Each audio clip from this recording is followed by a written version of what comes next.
I'm going to start by talking about location. Most horror films use locations such as dark, gloomy castles or large houses that have long, dark hallways, often illuminated by very limited light. There are actually very few current horror movies that use settings of forests. Another popular setting is that of a suburban house. This average, everyday family setting is often used in horrors including families or young children. Our first attempt at our film opening actually used this suburban household setting. However, it was extremely difficult to maintain low light levels and an effective and interesting atmosphere for a horror film. We also used a popular convention, which is the use of masks on our villains. Examples can be seen with Hannibal Lecter, Jason, and the Saw doll.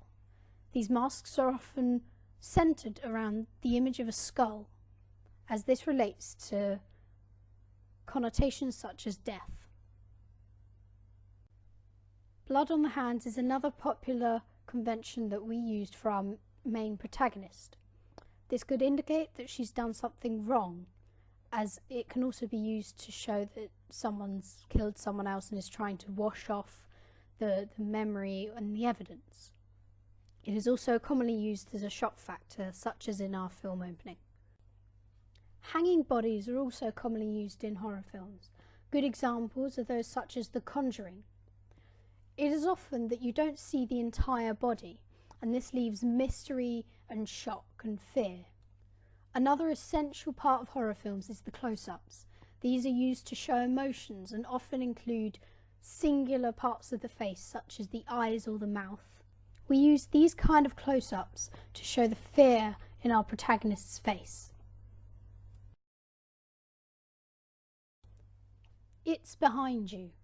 The essence of that phrase is often used very effectively in horror and can show dramatic irony, as the audience can see the monster or feared thing behind the protagonist, who has no idea that the thing is there.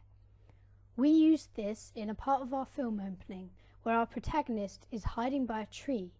As she steps back, the audience can see the monster before she can. Hair over the face, or something looking through hair, can often show mystery and enigmas which cause fear because you aren't entirely sure what you're looking at as it's covered. This is effectively used in The Ring, which is often an example of this, as it's very popular and has a very iconic scene. However, we used it with our protagonist instead of our villain. After you see our protagonist supposedly die, we show a clip of her 3 weeks later at a bus stop. This goes against most normal horror film conventions, as it normally proceeds with 3 weeks earlier, 3 months earlier, to show you how it actually happened, whereas ours shows 3 weeks later, causing the audience to question, how is she still alive?